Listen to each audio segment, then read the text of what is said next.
Hello, and welcome to another episode of Generally Speaking. I'm your host, Bill Lawrence. Today is Saturday, August 9th. What are we starting with today? Um, a little episode about Mike Johnson, the Speaker of the House, shared a photo op with all his followers of him standing at an illegal West Bank settler camp, smiling. Hi, everyone. How wonderful it is to be here at this place where these military settlers shot, killed, stole these people's properties, and took it over. How smiley of me. What a horrible person. And I don't get it really. He's a Christian. Why do they love Israel so much? Israel killed their Jesus. Israel doesn't believe in Jesus.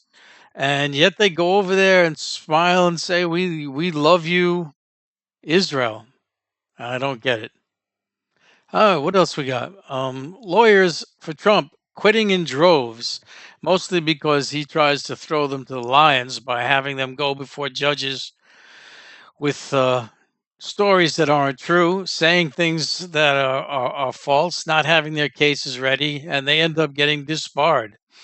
And so they're just quitting left and right. And he just ends up with the worst of the worst, which is, of course, the way he likes it. What else we got? A company named Palantir. They took this name from an object inside Lord of the Rings, this crystal ball that shows you distorted images of reality. And this Palantir company has been tasked by the government of collecting every bit of information there is possible to collect on every person in the country you can possibly collect everything on. Let's have a central database on every Google site you go to, every purchase you make, every conversation you have, every television station you look at, every movie, everything you say and do that can possibly be connected by electronic surveillance. And considering our phones are spy devices in themselves, and how everything in this economy is done with electronics, internet over the wires, you can get a lot on everybody.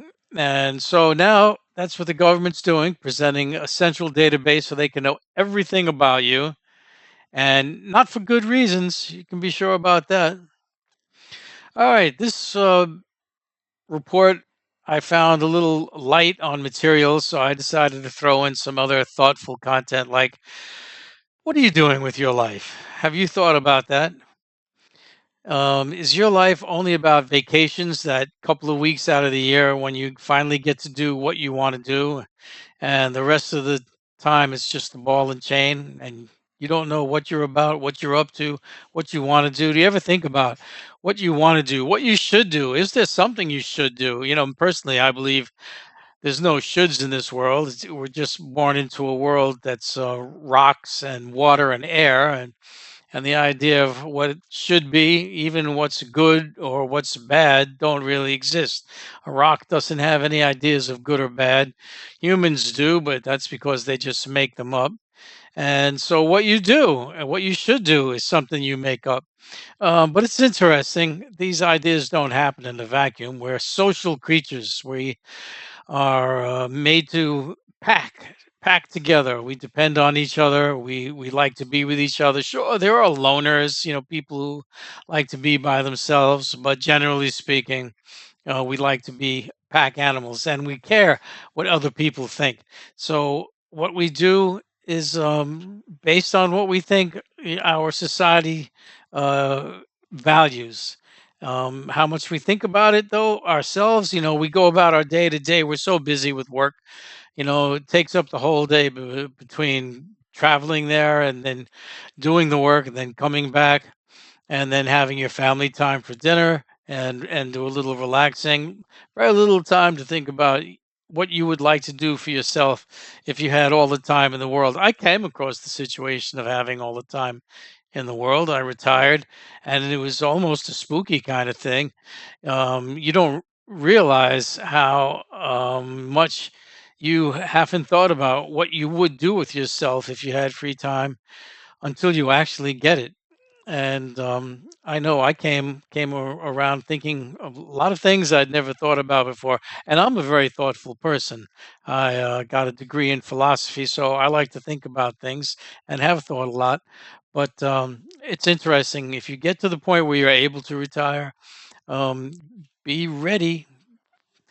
What do we got now? Israel decides it's just going to take over the entire Gaza thing. It's not a matter of we're just going after Hamas. Um, no, they're just going to take it over altogether. And interestingly enough, their own military advisors are, suggesting against it for two reasons. One, they said, "Boss, this doesn't look good.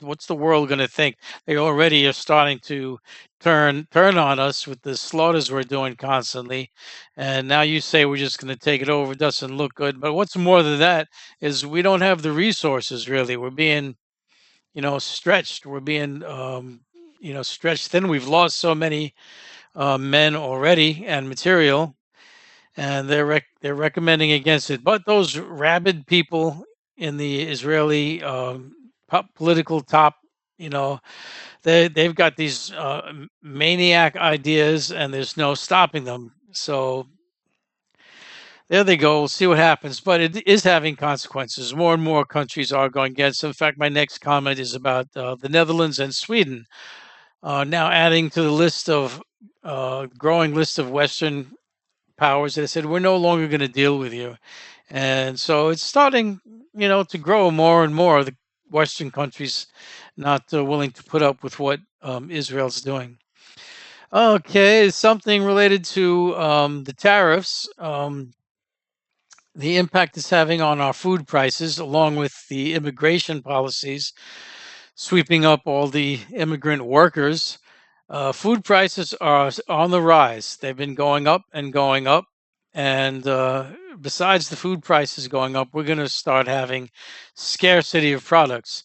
I was reading a story about how many farmers are saying their food is rotting on the vines, rotting in the fields because they don't have workers to pick them, and we're not buying more fruits because it's getting too expensive to buy from Mexico or Canada because of the tariffs. So food prices going up, going up. I don't ever usually look at the price of anything. I just go in and buy it, and I try not to go crazy. I can't just afford to go pick up a nice big steak if I like it. I know these things are costing like $40 for a steak now. It's crazy, but I went with something basic, an apple. I don't know how much an apple is, but I looked at it and it was saying something like $4 a pound, and I thought $4 a pound for an apple. And you hold an apple, they're not like a potato chip. They've got some weight to it, but I couldn't figure out the weight. So I checked my receipt when I came out, was done paying, and it was like $2.50 for an apple. An apple. I don't know what my reasoning is, where it comes from, but I was thinking an apple that should be something like 75 cents or something, not $2.50. Well, I like I say, didn't have too much that I found on the web, and so I'm going to bring in some of side interesting things. And this is hysterical. And when I say hysterical, I mean I'm talking about hysteria. And did you know that it comes from a reference to the uterus? The uterus as hysterical. And how are these two related? Well, it's women. And what do men think of women? They're hysterical, right? And so, uh, men, they just, you can't, I don't even want to say anything. And I'm one of them. It's terrible. I think I'm one of the better ones, but, you know, if you smacked me, I would say, okay. All right. Last thing, Yellowstone is rumbling. So it's one of these red flags. Again, the scientists have put up Yellowstone always rumbles. It's an old volcano, last erupted 600,000 years ago.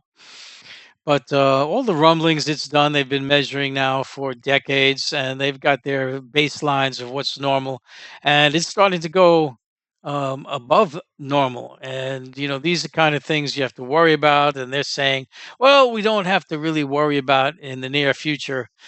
But we're keeping an eye on it, and we're updating our emergency. Everybody, run. Systems. Have those in place. Where you're going to run if that thing blows up? The whole country is going to be in a black fog. So, well, I guess you don't want to get immediately burned alive, right? You want to at least enjoy some of that winter survival, endless winter thing. So, anyway, there you go. There's the end of this production.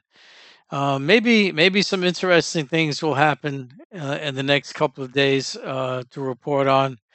But in the meantime, be good. I forgot again to ask you to subscribe and like. And if you watch this far, wow, thanks a lot. And be good.